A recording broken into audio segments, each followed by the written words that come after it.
Es uno de los metales más utilizados del mundo. Cada día se producen más de 100.000 toneladas de cobre.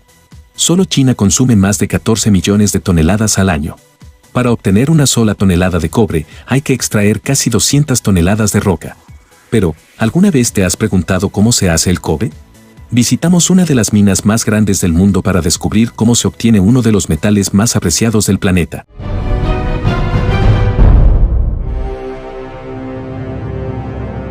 La civilización moderna no podría funcionar sin él. Este metal está presente en casi todos los aspectos de nuestra vida diaria. Forma parte de los motores, los sistemas de calefacción y los cables eléctricos que alimentan nuestras ciudades. El cobre es uno de los mejores conductores del calor y la electricidad, posee una resistencia excepcional a la corrosión, es muy flexible y maleable, y se recicla de forma indefinida. Pero, ¿de dónde se obtiene el cobre? El cobre se encuentra en la corteza terrestre, en la capa más superficial de la Tierra, sobre todo en rocas sedimentarias, y su extracción es un proceso complejo que incluye varias etapas. La primera consiste en identificar zonas con potencial de depósitos de mineral de cobre. Esto requiere estudios geológicos, análisis de muestras y técnicas de prospección para encontrar lugares donde el cobre esté presente en concentraciones económicamente viables. La mina de Chuquicamata se extiende en pleno desierto de Atacama en el norte de Chile. Rodeada por un paisaje árido y extremo, esta gigantesca excavación es una de las minas de cobre a cielo abierto más grandes del planeta. Cada año se extraen más de 300.000 toneladas de cobre a partir de millones de toneladas de roca. Pero antes de llegar al valioso mineral, es necesario remover enormes capas de material estéril. En algunas zonas, el yacimiento alcanza los 100 metros de profundidad, lo que obliga a usar maquinaria colosal y toneladas de explosivos.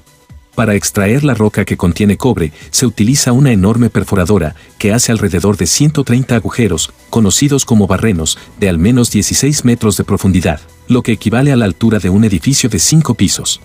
En cada barreno se introduce una potente mezcla de nitrato de amonio y combustible, además de cierta cantidad de un alto explosivo llamado anfo, y luego se rellena con material estéril. Desde una distancia segura, un operario activa las cargas, haciendo que las explosiones se detonen en serie. Cada detonación es tan potente que podría derribar un rascacielos entero. El tiempo entre una explosión y otra es de aproximadamente 2 milisegundos. Este patrón de detonación está diseñado para fracturar la mayor cantidad posible de roca con contenido de cobre. Gracias a la tecnología y a los patrones de explosión que se diseñan, la energía explosiva fragmenta la roca bajo tierra, minimizando la dispersión del material y el polvo.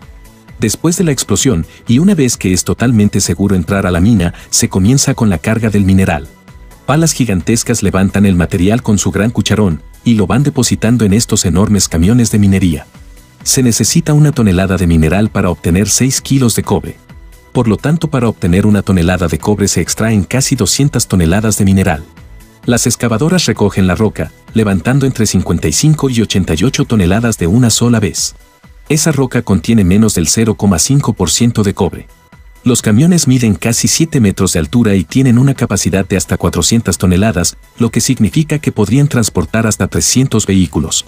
Como el tamaño de una mina a cielo abierto es enorme, su funcionamiento se maneja desde un centro de control, el cual se encuentra en una torre como las de los aeropuertos, desde donde se puede observar todo lo que sucede en el terreno.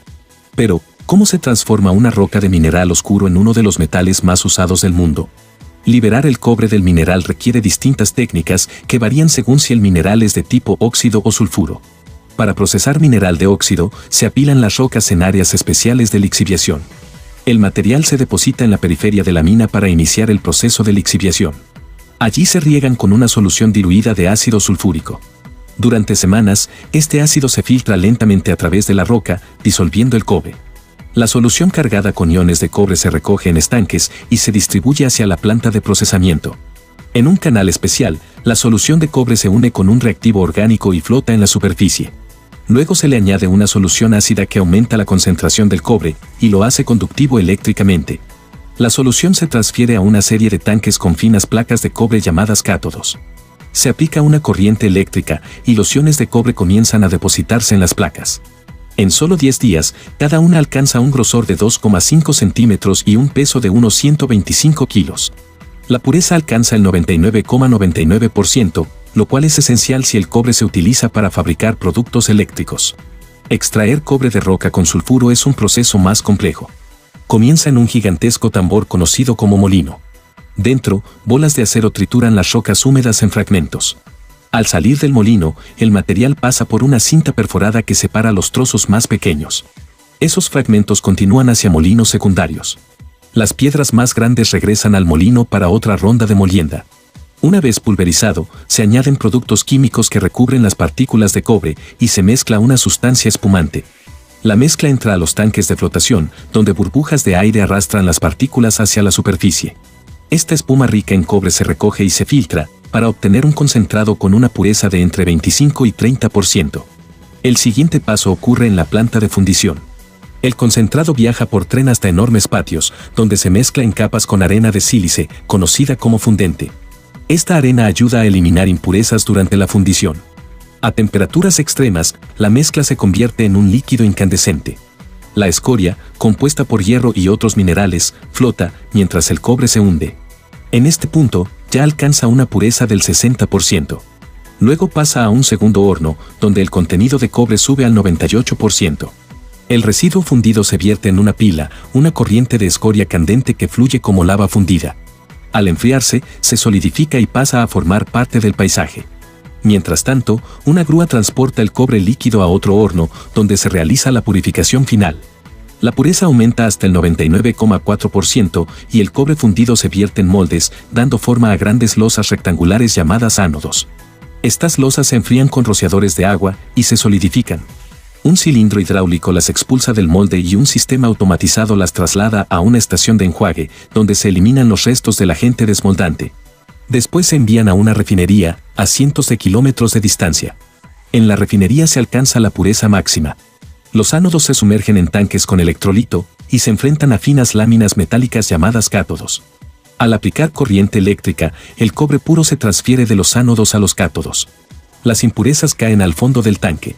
El resultado es cobre con una pureza del 99,99%, apto para fabricar los cables más exigentes. Este cobre fundido se introduce en un horno vertical. El cobre se derrite y fluye hacia el fondo. Desde allí, se canaliza hacia un molde que forma bloques rectangulares de unos 6 metros de largo. El cobre fundido pasa a través de una abertura del molde y se enfría con agua, formando una barra rectangular continua. Unos rodillos reducen significativamente su diámetro. Al pasar por estas ranuras, la barra se transforma en una varilla de cobre de unos 7 milímetros de grosor. La varilla sale del sistema y la máquina la enrolla en forma de espiral. Los rollos caen ordenadamente sobre un carrete de acero.